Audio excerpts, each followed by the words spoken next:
Morning. आज हम चर्चा कर रहे हैं पृथ्वी की आंतरिक संरचना के बारे में। तो बीए प्रथम वर्ष के भौतिक भूगोल नाम के इस प्रश्न पत्र में हम पढ़ रहे हैं पृथ्वी की आंतरिक संरचना। तो पृथ्वी की आंतरिक संरचना के बारे में जानने के कुछ स्रोत हैं जिनके आधार पर हम इसकी आंतरिक संरचना के बारे में जान सकते हैं। तो देखते हैं वे कौन से स्रोत हैं जिनके आधार पर हम पृथ्वी की आंतरिक संरचना के विषय में जानकारी प्राप्त कर सकते हैं।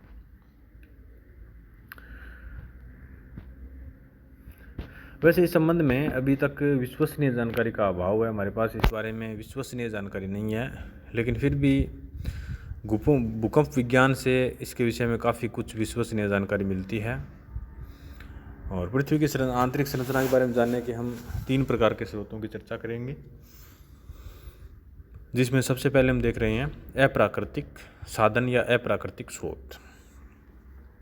अप्राकृतिक स्रोत में सबसे पहले हम देखते हैं घनत्व।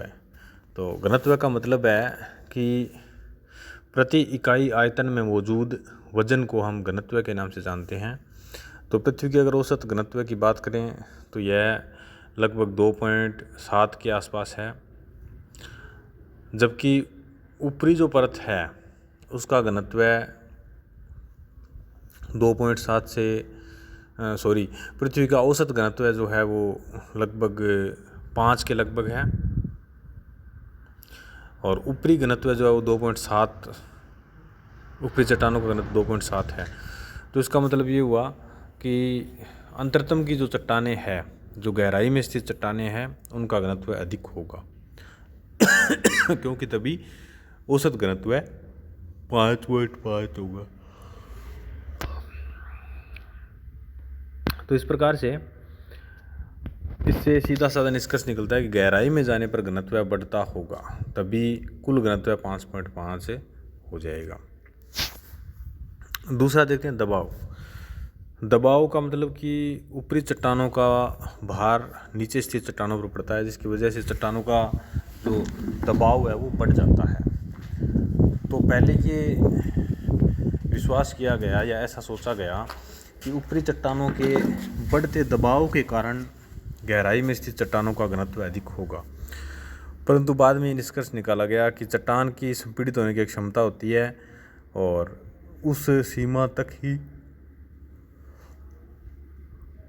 उसके ऊपर दबाव और अधिक पड़ता है तो उसका घनत्व बढ़ जाता है। इसके पश्चात भले ही दबाव कितना भी बढ़ा दिया जाए लेकिन उसका घनत्व नहीं बढ़ता।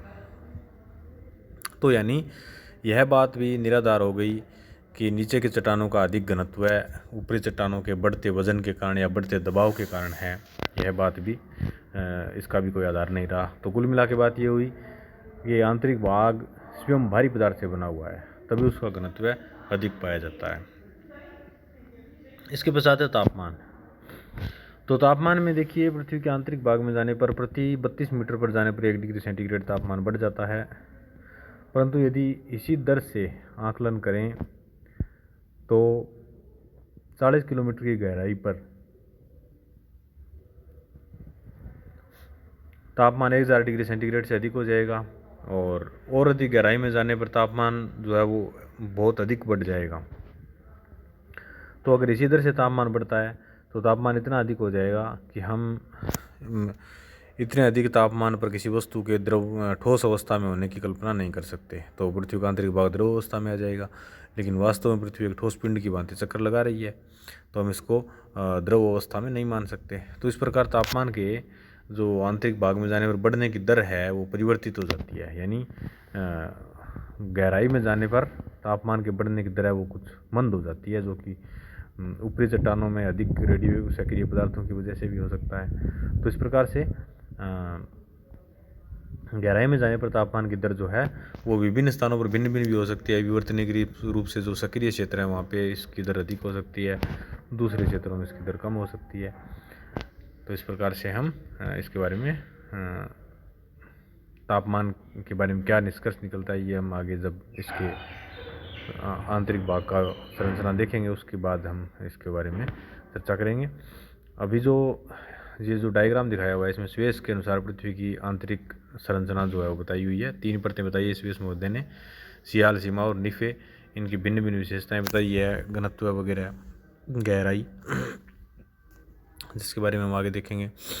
और भूगर्भ में भूकंपीय लहरों का भ्रमण पथ जो है ये दिखाया हुआ है दूसरे डायग्राम में। तो जो भूकंपीय लहरें हैं वो एकदम सीधी न चल करके, अवतल मार्ग का अनुसरण न करके, वो अंदर जाने पर कुछ वक्राकार हो जाती है, सीधे मार्ग का अवलंबन न करते हुए वक्राकार पथ का अवलंबन करती है, जिसका कारण भी यही है कि आंतरिक भाग की जो चट्टानें हैं उनमें घनत्व में परिवर्तन पाया जाता है।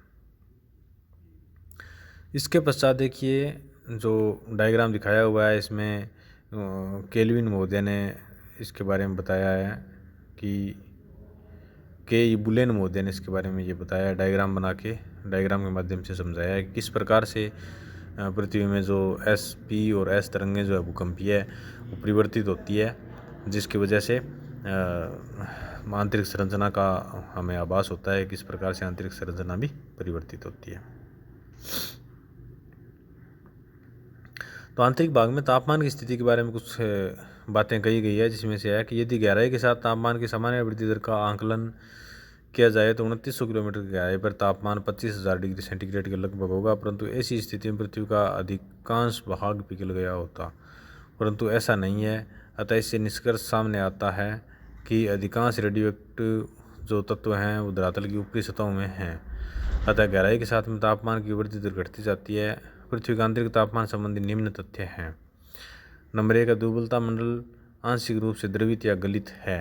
100 किमी की गहराई पर तापमान 1100 से 1200 डिग्री सेंटीग्रेड है। 400 किमी की गहराई पर तापमान 1500 डिग्री सेंटीग्रेड तथा 700 किमी की गहराई पर तापमान 1900 डिग्री सेंटीग्रेड है।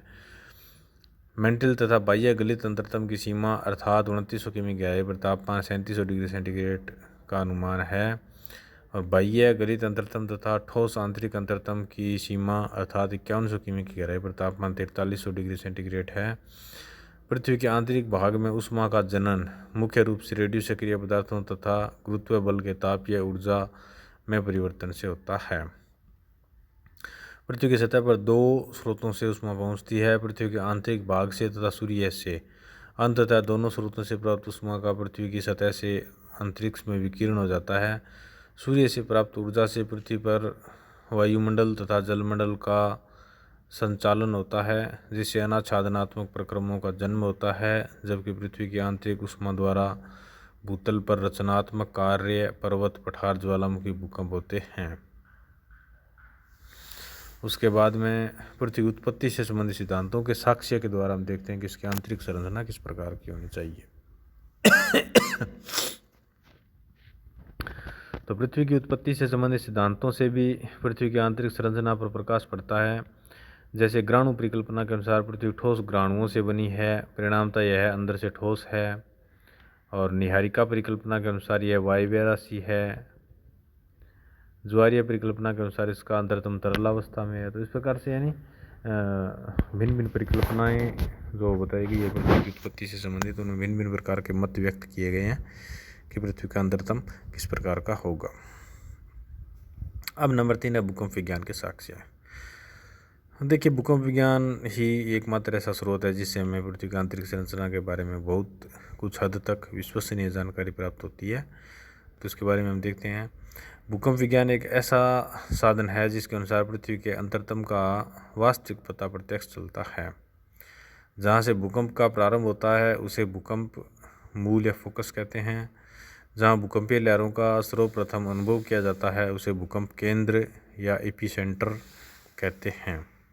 भूकंप के दौरान पृथ्वी में कई प्रकार की लहरें उठती है, जिसे जो निम्नलिखित है। नंबर 1 है प्राथमिक अथवा अनुदैर्ध्य तरंग, जिसे पी कहते हैं।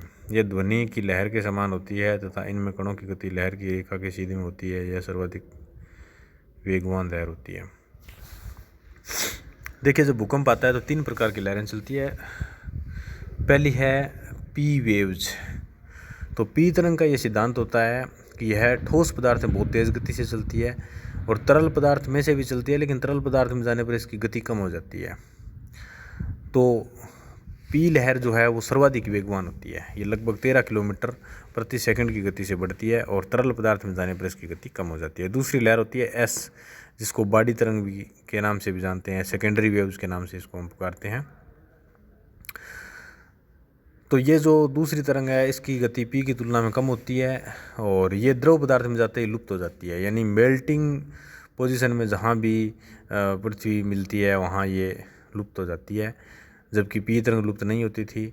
और दूसरा ये है कि इसमें जो गति होती है कणों की वो लहर की दिशा के 90 डिग्री के एंगल पर होती है, जबकि जो पी तरंग थी उसमें उसके कण की लहर कणों की सीधी में होती है, यानी अनुदैर्ध्य गति होती है उसमें, और इसमें अनुप्रस्थ गति होती है। तीसरे प्रकार की जो लहर होती है एल, या धरातलीय तरंग के नाम से हम उसको जानते हैं। तो एल जो तरंग होती है वो सर्वाधिक विनाशकारी होती है, क्योंकि धरातल के ऊपरी भाग में संचरण करती है, जो कि मनुष्यों का निवास स्थान है या जीव जंतु वगैरह यहाँ निवास करते हैं। तो सर्वाधिक विनाशकारी होती है ये, और ये जिग जैग गति करती है, आड़े तिरछे धक्का देती है ये, जिससे सर्वाधिक नुकसान होती है।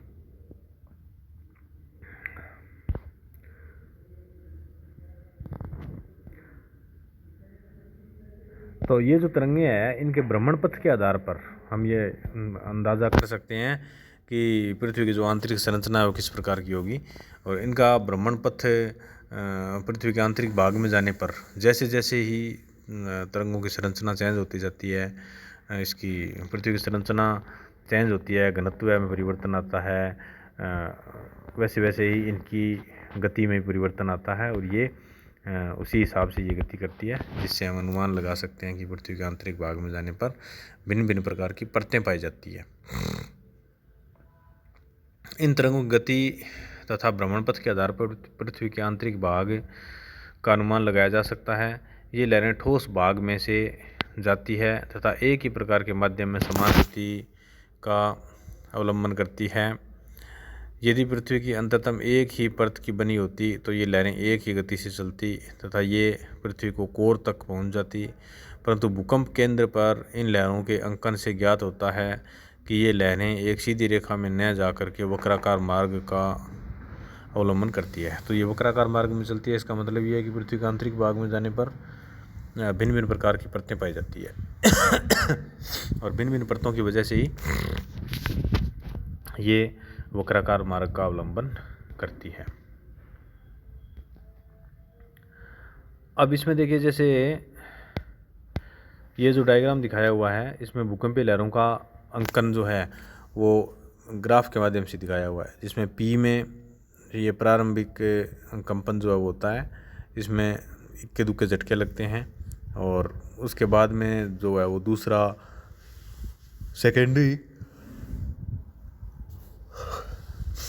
सेकेंडरी कंपन जिसको बोलते हैं, सेकेंडरी कंपन आता है, और सेकेंडरी कंपन में थोड़ी देर तक कंपन होता है। उसके पश्चात में जो मुख्य कंपन होता है, मुख्य कंपन में जो है वो एल तरंगें अधिक सक्रिय हो जाती है, और एल तरंगें पृथ्वी के ऊपरी परत को प्रभावित करती है। ऊपरी परत जो पृथ्वी की 2.7 घनत्व की बनी हुई है, 2.7 घनत्व जिसका है, यानी हल्के पदार्थों से बनी हुई, जिसे सियाल परत के नाम से जानते हैं। इसमें एल्यूमिनियम तत्वों की अधिकता होती है, तो ये हल्के पदार्थों से बनी हुई है और इसका घनत्व कम है। तो भूकंपीय जो एल तरंगें होती है वो इसी परत के अंदर संचरण करती है। अधिक गहराई में जाने पर एल तरंगें विलुप्त हो जाती है, ऊपरी भाग में संचरण करती है, और ये ऊपरी भाग में संचरण करते हुए इनकी जो गति करने का तरीका जो होता है वो आड़े तिरछे धक्का देना होता है, जिग जैग धक्का देती है ये, जिससे कि धरातलीय भाग पर बनी हुई इमारतें वगैरह नष्ट हो जाती है, गिर जाती है, और जनधन की बहुत ज़्यादा व्यापक हानि इन तरंगों के द्वारा होती है, क्योंकि ये धरातलीय भाग में संचरण करती है और यहाँ पर ऊपरी धरातल में संचरण करते हुए ये जिग जैग गति करती है, जिससे व्यापक पैमाने पर नुकसान होता है। अभी हम आगे इसकी जो आंतरिक संरचना बताई हुई है उसके विषय में अध्ययन करेंगे, जिसमें 2-3 विद्वानों के मतों का हम अध्ययन करेंगे। सुयश महोदय ने भी बताया, वांडरक्राफ्ट महोदय ने भी बताया है, और अभिनव मत के अनुसार पृथ्वी की आंतरिक संरचना किस प्रकार की है, तो इसके बारे में हम देखेंगे। धन्यवाद।